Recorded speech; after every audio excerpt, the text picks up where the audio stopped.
Nah, nigga, we gonna talk about it. Fuck all that. Exclusives. Alright, fuck all that exclusive. Who we got in the building today? What it do, baby? It's that man D-Wayne, Good Visualz Productions. Okay, so you do wear many hats. A lot of people don't know that. Yes, You are almost a one-man wrecking crew. I do my best. Okay, so for those that don't know, what exactly do you do? I am a director. Video production is what I do. I have 2 films to my name that I've directed, written and directed. I have a couple of films that I've been assistant director on. I also used to be in a group called Texabama. Still Texabama till I die, right? For sure. So music has always been a part of my heart. So I also rap and when I have soundtracks on the films, I also contribute to the music side of it. Okay, so As well as so at what age you think you got bit by the music bug, man? young, like I'm old, so I was watching Michael Jackson and then as the rap game really progressed, you know what I'm saying, and when Criss Cross came out, I was young, you know what I'm saying, so seeing some young black kids doing it, not that, you know what I'm saying, Jackson 5 and all them other ones that have done it too didn't inspire me, but really seeing some young black kids rapping and things like that, I mean, shit, that was way back then, all the way through, you know what I'm saying, people from around Texas, you know what I'm saying, UGK, you know what I'm saying, Devin the Dude, I mean, a lot of them from Houston that really inspired me, to the ones in San Antonio, you know what I'm saying, that showed me that folks from my own backyard could do it, like PKO, you know what I'm saying, Southern Merchandise, Talk about it. Big House Click, you know what I'm saying, 78 Riders was even doing their thing at that time, you know what I'm saying, like, this is right before Texabama really got going. Okay, so who is Texabama? For those that don't know, how the name come about, all of that. Texabama is me and my partners. I got 3 brothers that's with me in it. Tony Mayhem, TOS, and Gotti Fees. Rest in peace, Gotti Fees. R.I.P. R.I.P. So how did that group come about? So it started, me and Mayhem worked in a previous group or a previous label together. And once that label kind of went in separate ways, we continued working with each other. And Texabama was actually a song originally because, you know what I'm saying, we had folks from Texas and we had folks from Alabama. Right. And when we started working with each other, we said, why don't we just go ahead and make it the name? You know what I'm saying? Because Tony Mayhem is actually from Alabama originally. Okay. And, you know, of course, Texas in the building. So as it continued to grow, we ended up meeting TOS. TOS was from Houston, and he worked into the group, and then last came Gotti Fees. Tony Mayhem was introduced to Gotti Fees, and he just fell into the group, and we all just started getting along, and it was like a brotherhood, you know what I'm saying? So, and we still brothers to this day. Okay, did y'all have any projects ever put out, anything like that? Oh man, several of them. I think we probably did about 6 or 7 albums. Damn. You know, I mean, we always stayed working, you know, so we was always doing shows, we was always grinding in and around San Antonio, from Alabama to Florida, you know what I'm saying, like, we was doing a lot of moving, you know what I'm saying, at the time, and really grinding. We had a song, after several years of putting out albums, our song that really kind of, most people know us for is Like a Player. And Like a Player was the one that got us on the beat, you know what I'm saying, and was in regular rotation for months, months if not, you know what I'm saying, a full year of solid, you know what I'm saying, rotational spins. Okay. And okay, so you being an artist and in that group, were you a solo artist before that? Growing up, I mean, I was doing my thing, but I wasn't never really out there as a solo artist. You know what I'm saying? So whenever you got with the group, that's when you decided to take it serious? I had always taken it serious though. But like I said, I was always part of other groups. Like at one time in my life, I thought I was a singer. So, you know what I'm saying? I could hold a tune, I could hold a note, but then I was always cast as the rapper within the group. So I started taking that more seriously and started working on my craft as far as rapping goes, learning how to craft storylines and bars and different things like that, spitting 16s, you know. That's almost a lost art nowadays. Yeah. Well, you know, I wouldn't even call it a lost art. I mean, it is the lost art, but creativity continues to grow. Right. You know what I'm saying? So like, I remember hearing 50 in like probably about 03, 04 when he was saying he was trying to work on songs that had no hooks. And I was like, how you gonna create a song with no hook?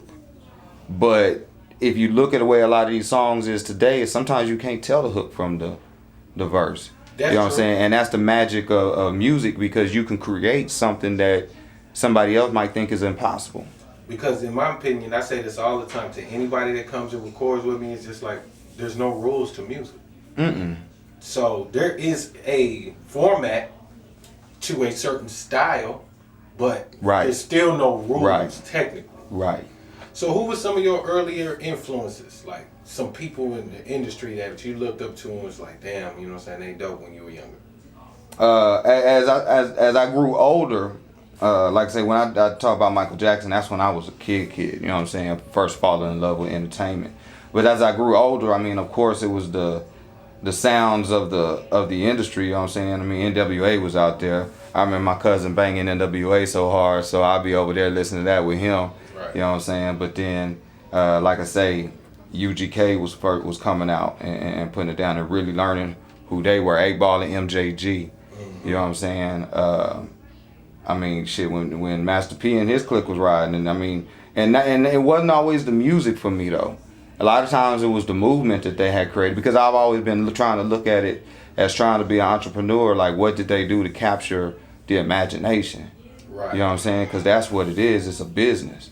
You know what I'm saying? I mean, yeah, a lot of folks live real life shit, you know what I'm saying, and things happen, and they got a story to tell. But so much of it more is still the entertainment, you know what I'm saying, and how you put it together in the whole package, from the visuals to the sound. Okay.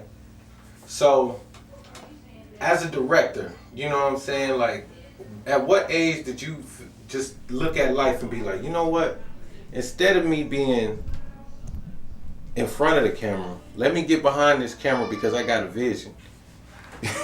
Nigga, truth be told, I wanted to be in front of the camera, but whenever my mind is running and I'm writing a story or something like that, I feel that I can piece it together and put people in position to really achieve what I'm looking for. Like an offensive coordinator almost. Kind of, sort of. A coach. You Yeah. know what I'm saying? You know, general manager.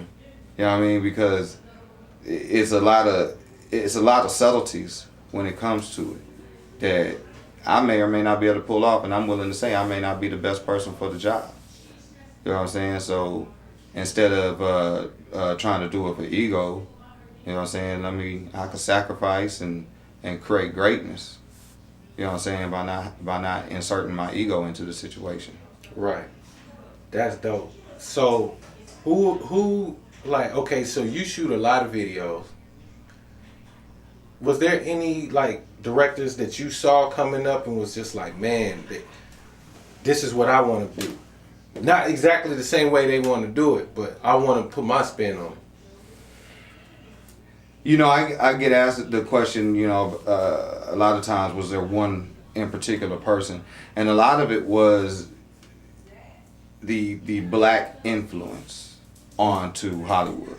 So, you know, as I was growing up, like I say, there was a lot of named directors that was doing a thing, you know what I'm saying, and Hype Williams, you know what I mean, and you see these names and you see their videos and you see their craft, and when you do stuff to an nth degree, you start noticing the subtleties and the stuff that they do that separates them from others. I think it was Hype the one that was using the bubble eye lens first. I think so. Yeah. I think so.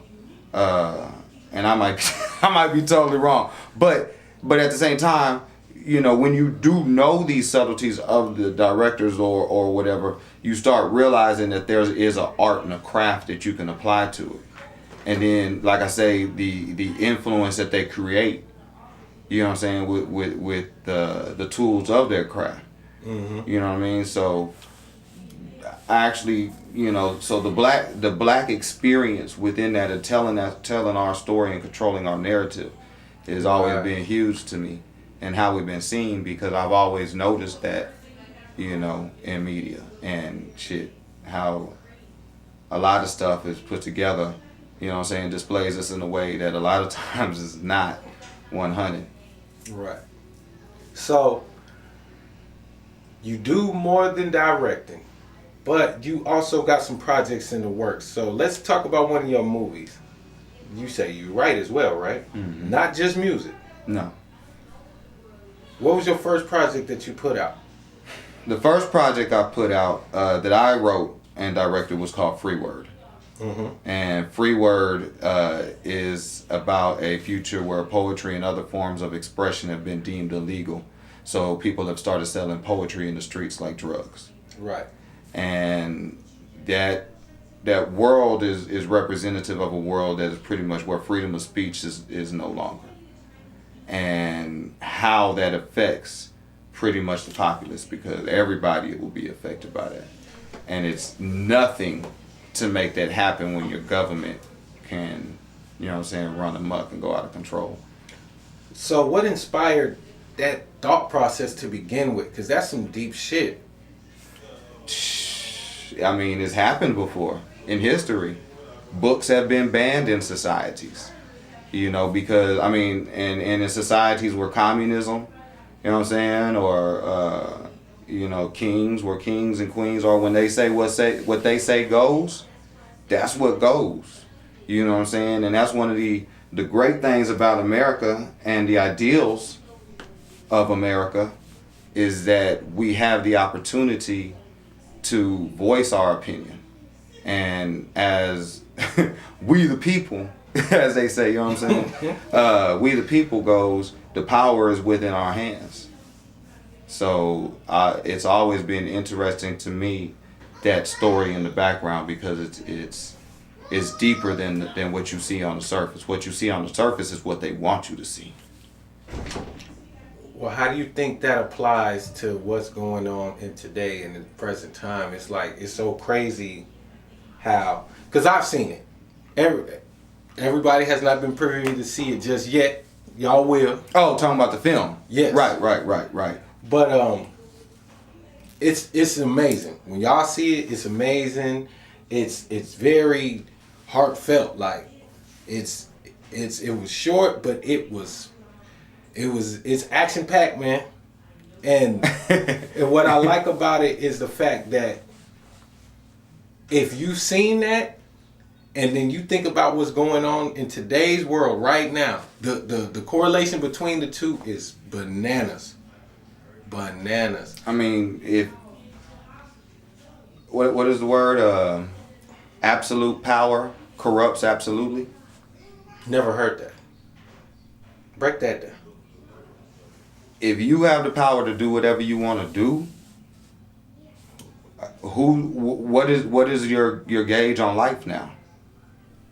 What's going to stop you from doing anything you want to do, and being able to do anything you want to do without something to rein you in, some type of morality? It can corrupt. Damn, that's cold. So, what made you choose poetry over, or you know what I'm saying, or like spoken word or something like that, where it could have just easily been something else? It's funny you say it that way. Actually, poetry and spoken word is one and the same. It's all rap. It's just different ways of, you know what I'm saying? Like, it's all different ways of expressing, you know what I'm saying, expressing yourself with words and with wordplay. You don't need no instruments. And I feel that, because one of my favorite things to listen to and to watch is battle rap. And I feel like that's the purest art form when it comes to hip hop, because you don't need. There are some leagues that have where they battle over a beat, which is fine. Yeah. But when you strip that away and all you got is you. And peep how that's grown. Yeah. Peep how that's grown. I remember my brother F.A.D.E would watch. We would sit there at his crib and we would watch some battle raps for the hours. That's all I. We'd be watching the battle raps for hours, and he was into it. Two of his loves was boxing and the battle raps. We would sit there and watch those on YouTube for hours. We'd get lost in the rabbit hole. And I remember, like I say, I mean, the way that it even started, it looked like they started in, you know what I'm saying? Now, I haven't been to one personally. You know what I'm saying? As I travel, I would love to go to an actual show where it's in an arena, or, you know what I'm saying, there's thousands of people there. Because I remember seeing them when they was in the back, you know what I'm saying, in the back of a garage or whatever, and it was a lot of people there, but it's grown to where they filling up arenas. I went to... And you know what that is? What's that? Because you know who started a lot of that, right? Is the power of the black voice. You know what I'm saying? It shows our power that we have. Yeah. Because you got to think how that shit translated to corporate America. Because wilding out, that's basically, at the end of the day, I don't care what all that funny shit goes on, at the end of the day, they want to see that wild style battle. You feel what I'm saying? And then they had that show where Method Man was on there, and he was like the judge on who, they done took something that was in the hood, made it commercial. So to double back, you know what Method Man did? They just put out a free battle with him and Math Hoffa. And I seen that. It was pre-recorded, but it was edited and shot dope by Avocado, who's like the GOAT when it comes to the camera shit and battle rap. But I love this shit. You know what I'm saying? And I look at what you put together in that film, and it's just it's so deep. And I remember you sharing that story with me about, this is what I want to do. Yeah. You feel what I'm saying? How is that process like? You got this thought in your head, and then not only do you have to film it, but you actually have to write it, and then you got family, all of that. Like, how do you balance all of that?